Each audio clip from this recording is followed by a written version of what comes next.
Poucos homens encarnaram a essência da vingança com tanta frieza quanto Charles Bronson. Por trás daquele olhar penetrante que desafiava vilões nas telas, escondia-se um mistério que poucos conhecem. Da pobreza extrema nas minas de carvão da Pensilvânia aos holofotes de Hollywood, Bronson não foi apenas um ator de ação.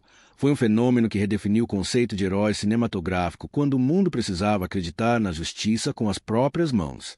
Neste vídeo, revelaremos as contradições do homem que conquistou o Japão antes da América, que construiu um império financeiro enquanto vivia com simplicidade e que, apesar da persona impenetrável nas telas, carregava cicatrizes emocionais profundas que poucos puderam testemunhar.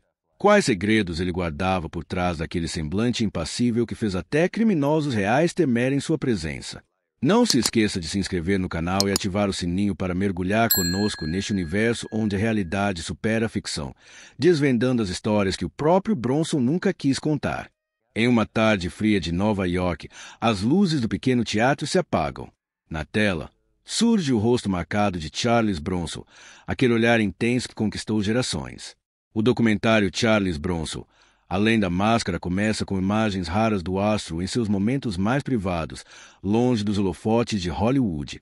Meu pai nunca foi quem as pessoas imaginavam, diz a voz de Katrina Alden Bronson, sua filha. Esta é a primeira vez que ela concorda em falar abertamente sobre o homem por trás do mito. Chegou a hora de contar a verdade. Charles Bronson, nascido Charles Dennis Bushinsky em 1921, filho de imigrantes lituanos, cresceu na pobreza extrema na região carbonífera da Pensilvânia. Seu primeiro emprego foi nas minas de carvão, aos 10 anos, ganhando apenas $1 por dia. Esta infância difícil moldou o homem reservado e disciplinado que mais tarde encantaria o mundo. No documentário, especialistas analisam como Bronson construiu uma carreira sólida por 5 décadas. Começou em pequenos papéis nos anos 1950, mas foi nos anos 1970 que se tornou um símbolo de masculinidade e justiça com filmes como Desejo de Matar.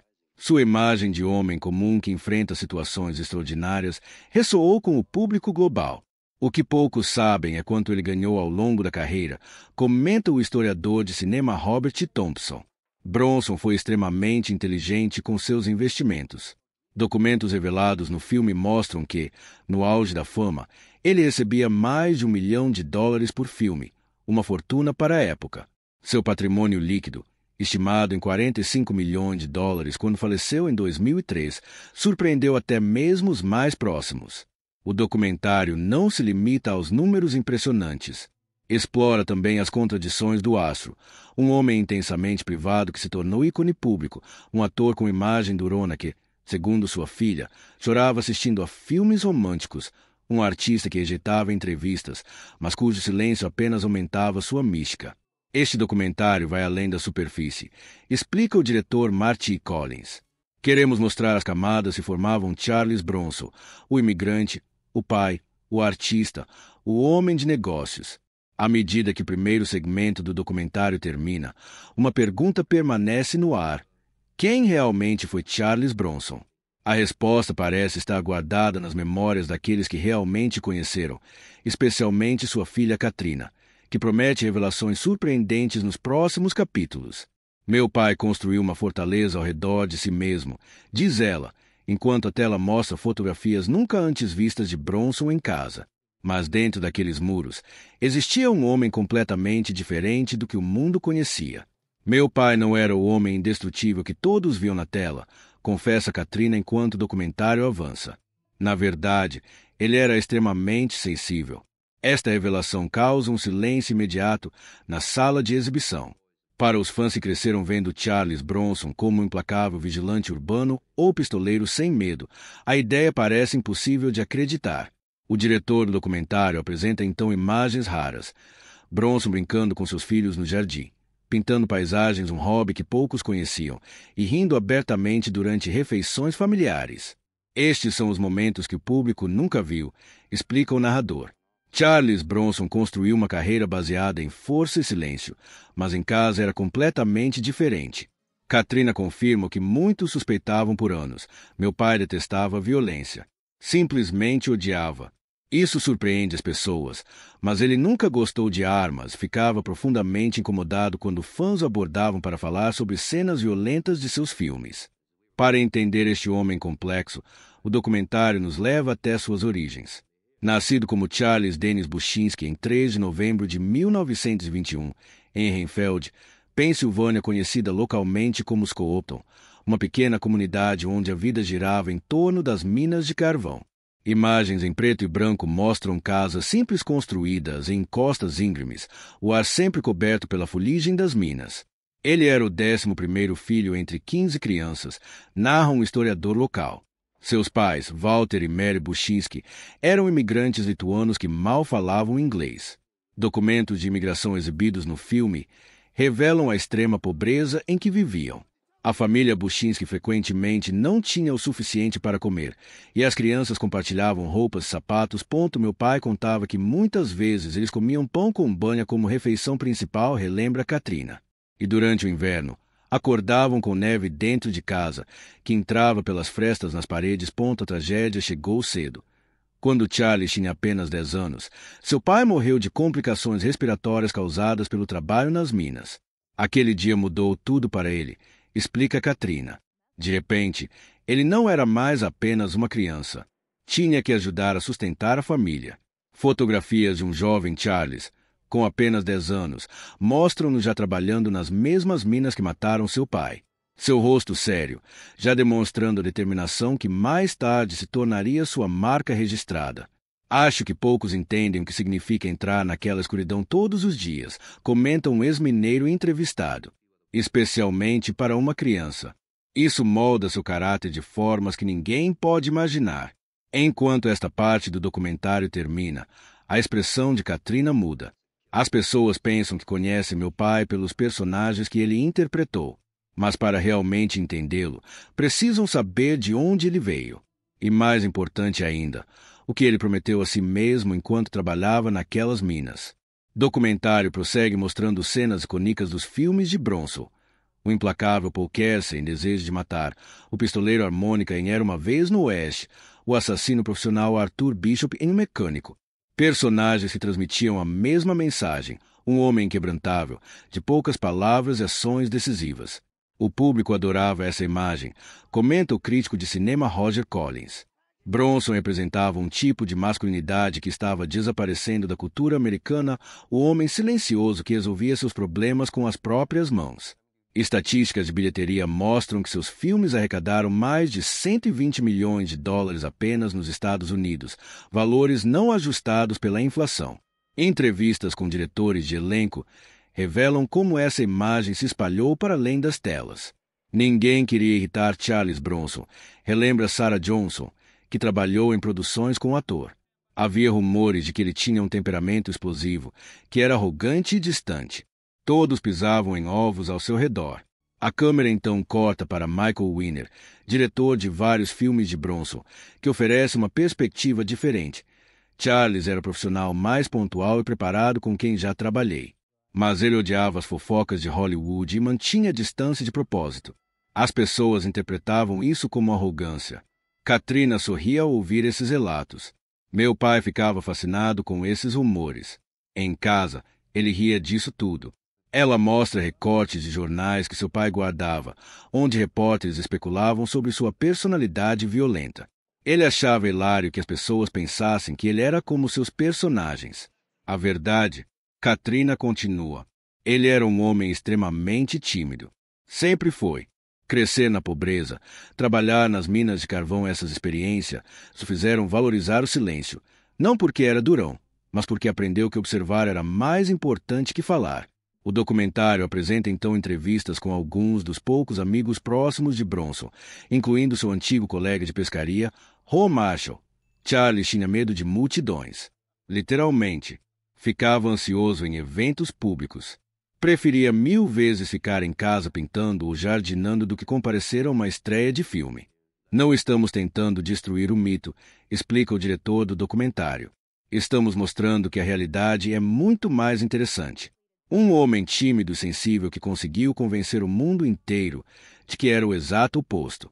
Fotografias mostram o contraste. Bronson na tela com expressão dura e firme. enquanto imagens caseiras o mostram sorrindo amplamente com seus filhos ou concentrado pintando paisagens em seu jardim. Para entender meu pai, conclui Katrina, você precisa conhecer o menino de 10 anos que entrava todos os dias nas minas escuras, que via sua mãe contar moedas para comprar comida, que prometeu nunca mais passar fome ou deixar sua família sofrer. Atrás do homem durão da tela estava alguém que conheceu o medo verdadeiro e a verdadeira determinação. O narrador encerra este segmento com uma pergunta: será que alguma vez conhecemos realmente Charles Bronson? Ou apenas a versão que ele permitiu que víssemos? Em 1943, como milhões de jovens americanos, meu pai recebeu a carta de convocação para o exército, narra Katrina, enquanto o documentário mostra imagem de arquivo de jovens marchando em uniformes militares. A Segunda Guerra Mundial estava em seu auge e Charles Bronson, então com 22 anos, deixou as minas de carvão para servir seu país. Existe um mito persistente de que meu pai foi um atirador de elite durante a guerra, continua Katrina, enquanto na tela aparecem manchetes sensacionalistas de tabloides que exageravam o histórico militar de Bronson. Na verdade, ele serviu como mecânico de aviões na Força Aérea, estacionado principalmente no Pacífico. Registros militares exibidos no documentário confirmam. Charles Bushinsky, seu nome de nascimento, serviu no 760º Esquadrão de Bombardeiros Flexíveis, realizando manutenção em aviões B-29. Ele raramente falava sobre a guerra, comenta um ex-companheiro de serviço militar, Howard Reynolds. Mas lembro que ele era extremamente meticuloso com seu trabalho. Vidas dependiam daquilo. O final da guerra, em 1945, trouxe novos desafios. Como muitos veteranos, Bronson voltou para casa sem uma direção clara. Ele costumava dizer que a única coisa que sabia fazer era trabalhar nas minas, e isso era algo que jurou nunca mais fazer, explica Katrina. O documentário revela a surpreendente variedade de empregos que Bronson teve nos anos seguintes: assentador de tijolos em construções na Pensilvânia, cozinheiro em um pequeno restaurante em Nova York e até mesmo trabalhador agrícola durante uma temporada em fazendas do meio-oeste. Em 1947, ele estava em Atlantic City, alugando cadeiras de praia para turistas, conta o historiador Robert Thompson. Ganhava centavos por dia, mas pelo menos estava longe das minas. Fotografias da época mostram um jovem Bronson, magro e bronzeado, carregando cadeiras de praia na orla. Foi em Atlantic City que o destino interveio. Um grupo de atores de um pequeno teatro de Filadélfia estava de férias, narra Katrina. Eles alugaram cadeiras do meu pai. Durante uma conversa casual, mencionaram que estavam com dificuldades para encontrar alguém que pintasse cenários para sua próxima produção. A experiência de Bronson com trabalhos manuais, seu hobby de pintura o qualificaram para a tarefa. Ele não tinha nenhum interesse em atuar, explica o diretor do documentário. Só queria um trabalho que pagasse melhor que as cadeiras de praia. Imagens reconstruídas mostram Bronson em seu primeiro dia no teatro, pintando um cenário de floresta para uma produção local de Sonho de uma Noite de Verão. O diretor ficou impressionado não apenas com seu trabalho, mas com sua presença, conta Steve Miller, historiador teatral. Havia algo nele, uma intensidade natural que captava o olhar. Meu pai sempre disse que entrou para o mundo do teatro pela porta dos fundos, sorri Katrina. Literalmente, pela entrada de serviço, carregando baldes de tinta. 1949 foi um ano decisivo para meu pai, narra Katrina, enquanto o documentário mostra imagens do emblemático Pasadena Playhouse, instituição que formou inúmeras estrelas de Hollywood. Foi quando ele conseguiu uma vaga como estudante de teatro, deixando para trás de vez os trabalhos braçais. O diretor do teatro na época, Gilbert Madison, é representado em imagem de arquivo. Bushinsky não era como os outros aspirantes atores. Ele não tinha aquela necessidade desesperada de agradar ou chamar atenção. Havia algo genuíno nele, uma espécie de intensidade contida que não podia ser ensinada. Nos corredores do Pasadena Playhouse que Charles conheceu uma jovem estudante de 18 anos chamada Harriet Endler, filha de um próspero comerciante judeu da Filadélfia. Meu pai sempre dizia que foi a confiança dela que o atraiu, conta Katrina. Ela acreditava nele quando nem ele mesmo acreditava. Fotografias do casamento em 1949 mostram um jovem Bronson, ainda magro e desajeitado, ao lado de um elegante Harriet. Eles não tinham nada, relembra Nancy Tendler, prima de Harriet. Moravam em um apartamento minúsculo, dividindo banheiro com outros inquilinos. Charles trabalhava como faxineiro no teatro para complementar a renda. Os primeiros papéis no cinema chegaram no início dos anos 1950, mas estavam longe de ser papéis principais. Ele interpretava gangster, lutadores, índios e outros tipos de homens robustos, explica o historiador de cinema Peter Johnson. Hollywood não sabia bem o que fazer com um ator que tinha aquelas feições marcantes, os olhos pequenos, o nariz achatado, a expressão sempre séria. Em uma rara entrevista de 1970, uma exibida no documentário, Bronson comenta: "Nunca me vi como material de galã. Sabia que meu rosto não se encaixava no que Hollywood considerava bonito, mas também sabia que havia algo autêntico que eu podia oferecer." O documentário mostra manchetes da época sobre o macartismo e a caça às bruxas em Hollywood. No auge da Guerra Fria, ter um sobrenome que soava eslavo ou russo poderia ser prejudicial para a carreira, explica um historiador do período. O medo do comunismo era real, e artistas com nomes estrangeiros eram frequentemente investigados pelo FBI.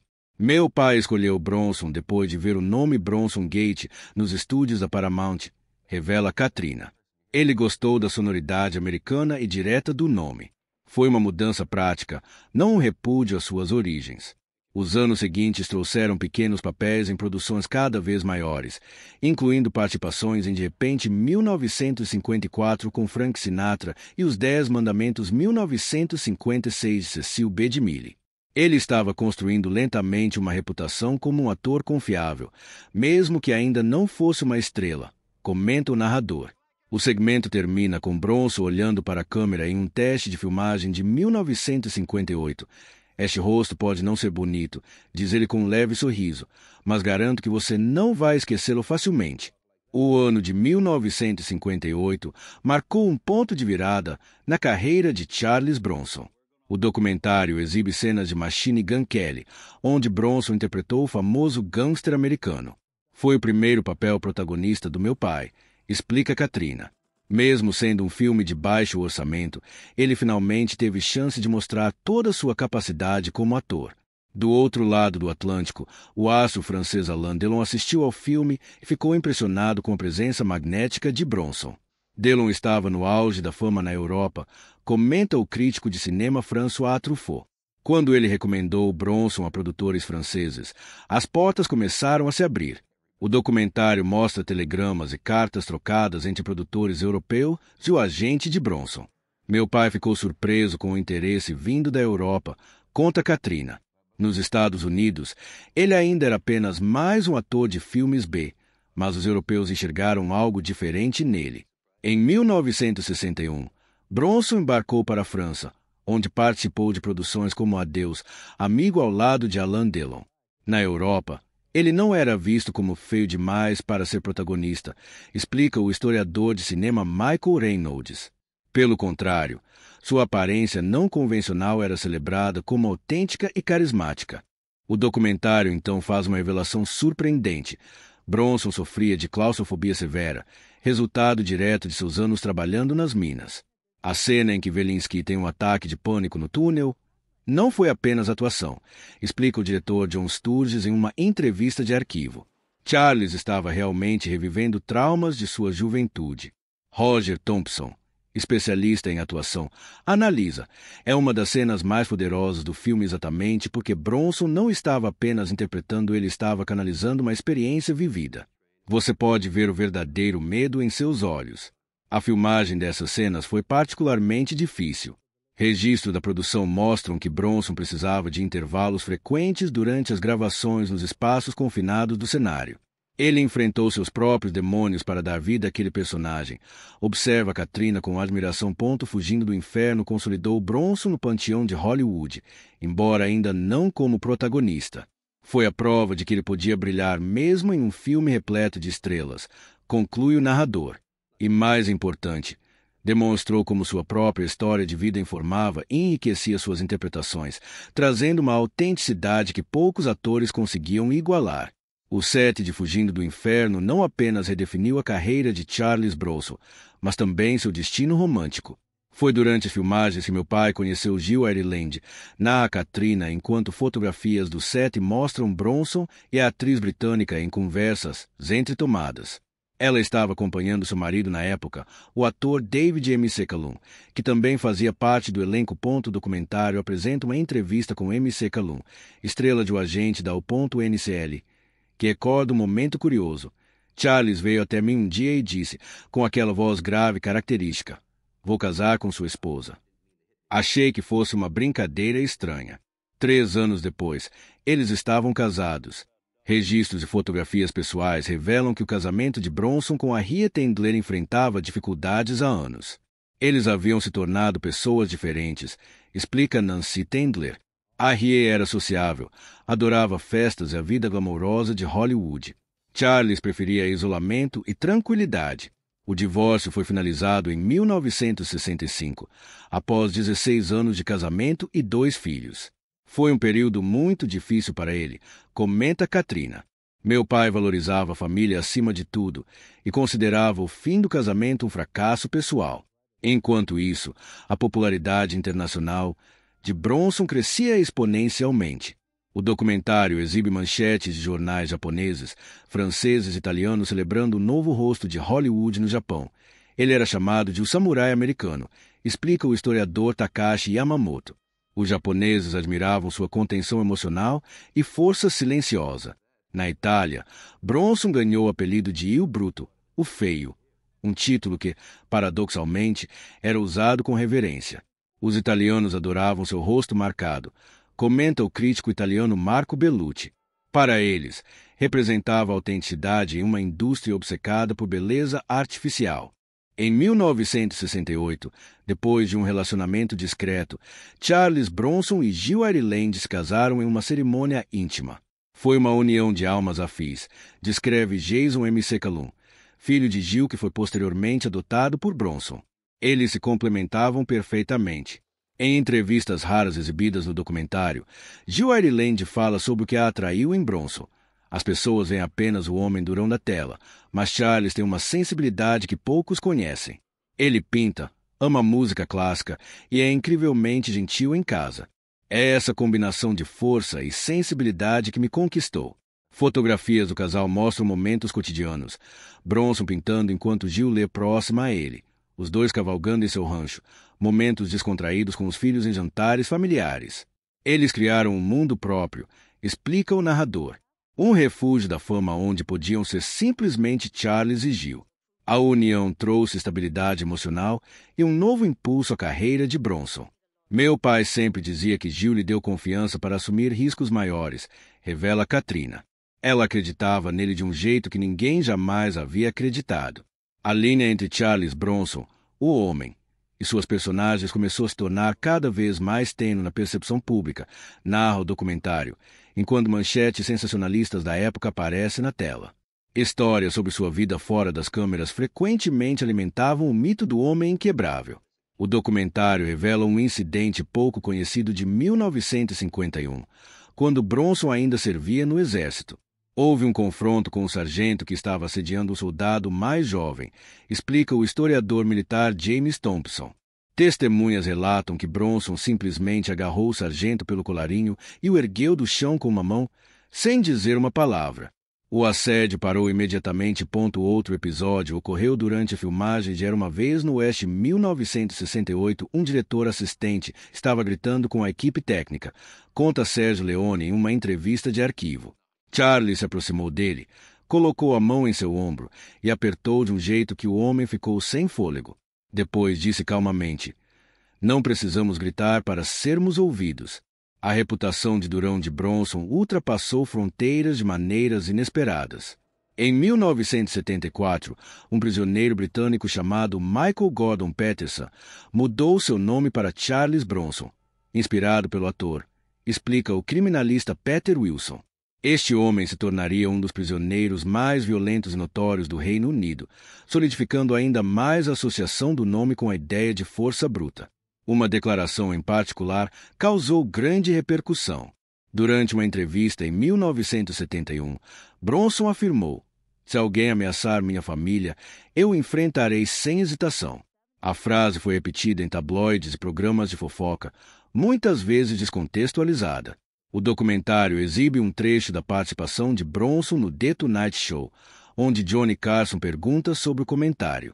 Qualquer homem protegeria sua família, responde Bronson com simplicidade. Não vejo isso como algo extraordinário. É simplesmente o que se deve fazer. Carson parece desapontado com a resposta moderada, claramente esperando algo mais sensacional. Meu pai tinha uma relação muito complicada com a mídia, explica Katrina. Ele detestava a forma como distorciam suas palavras e amplificavam pequenos incidentes. Registros mostram que Bronson gradualmente reduziu o número de entrevistas que concedia, tornando-se cada vez mais recluso. Os críticos de cinema frequentemente contribuíam para essa imagem. O documentário mostra uma famosa entrevista com Roger Ebert de 1974, onde o crítico descreve: sentado frente a frente com Bronson, você sente uma intensidade que é quase palpável.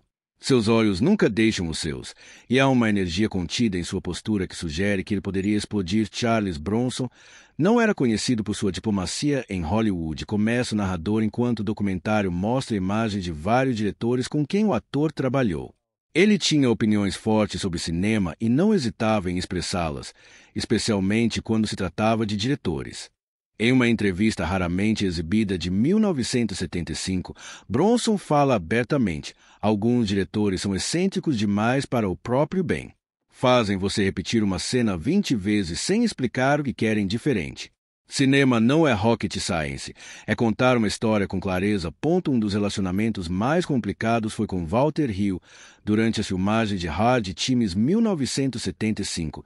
Meu pai admirava Walter como diretor, explica Katrina, mas tiveram um conflito sério sobre a edição das cenas de Gil Ireland. Hill aparece em uma entrevista recente.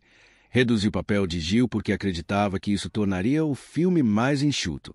Bronson veio ao meu escritório. Com aquela calma característica dele, disse: você vai recolocar as cenas da minha esposa ou não vou promover este filme. Não foi ameaçador, foi direto. E sabíamos que sem Bronson fazendo a promoção, o filme perderia muito.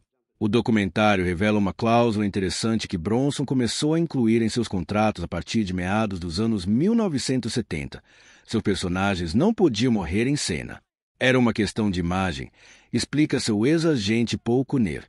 Charles construiu uma reputação de invencibilidade. Ver seus personagens morrendo poderia comprometer essa imagem. Esta exigência levou a um incidente curioso durante a produção de City Slickers 1994. O comediante Billy Crystal, que estrelava e coproduzia o filme, queria que o misterioso personagem de Bronson morresse no final. Billy veio me falar sobre sua ideia, conta o diretor Ron Underwood. Eu disse: esquece. Bronson não morre em filmes. Ponto final. Billy achou que poderia convencê-lo e foi falar diretamente com Charles. Crystal aparece no documentário recordando: expliquei minha visão para a cena, como seria emotiva e significativa. Bronson me olhou por uns 15 segundos em completo silêncio. Finalmente disse: personagem de Charles Bronson não morrem. E se levantou e saiu da sala. Reescrevemos o roteiro naquela mesma noite, que muitos confundiam com teimosia. Conclui o narrador. Era, na verdade, um profundo respeito pelo ofício da atuação e um desejo de eficiência. Bronson acreditava que filmes deveriam ser feitos sem desperdício, seja de película, dinheiro ou tempo.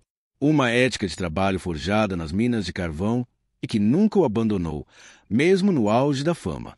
Se existe um papel que definiu a carreira de Charles Bronson no imaginário popular, foi sem dúvida o de Paul Kersey na série Desejo de Matar e introduz o narrador enquanto o icônico pôster do filme preenche a tela. Mas poucos sabem que Bronson não foi a primeira escolha para o papel que se tornaria sua assinatura. O documentário revela documentos da pré-produção do filme de 1974. Vários atores renomados foram considerados antes de Bronson, explica o historiador de cinema Robert Collins. Clint Eastwood foi abordado primeiro, mas recusou por achar o roteiro muito controverso. Frank Sinatra demonstrou interesse, mas desistiu por questões de agenda. Até Henry Fonda foi considerado, mas os produtores acharam que ele era velho demais para o papel. Michael Winner, diretor do filme original, aparece em uma entrevista de arquivo. Quando sugere Charles Bronson, houve resistência imediata do estúdio. Eles o consideravam um ator coadjuvante, não um protagonista capaz de carregar um filme americano. Tive que lutar ferozmente por ele. O documentário exibe memorandos internos do estúdio, onde Winner argumenta apaixonadamente: Bronson tem exatamente o tipo de presença que precisamos para Paul Kersey. Ele comunica uma moralidade complexa apenas com o olhar. Nenhum outro ator consegue transmitir tanto sem dizer uma palavra. Surpreendentemente, o próprio agente de Bronson tinha reservas sobre o projeto. Paul Kuner achava que o papel era muito controverso, explica Katrina. Ele temia que interpretar um vigilante pudesse prejudicar a imagem do meu pai. Mas papai viu algo diferente no roteiro. Em uma rara entrevista sobre o filme, Bronson explica: não vejo desejo de matar como uma celebração da violência ou da justiça com as próprias mãos. Para mim, é um alerta sobre os perigos da vingança e como ela pode consumir completamente um homem. Kersey perde sua humanidade ao longo do filme. Isso não é algo a ser celebrado. E aí? Gostou dessa história? Charles Bronson foi um cara incrível que saiu do nada e virou uma lenda do cinema de ação. Se você é fã dele, deixe nos comentários qual seu filme favorito. Você assistiu Desejo de Matar? Ou prefere Era Uma Vez no Oeste? Conta pra gente. Não esquece de dar aquele like no vídeo, se inscrever no canal e ativar o sininho para não perder nenhum conteúdo novo. A gente se vê no próximo vídeo com mais histórias incríveis sobre as lendas do cinema. Valeu e até a próxima!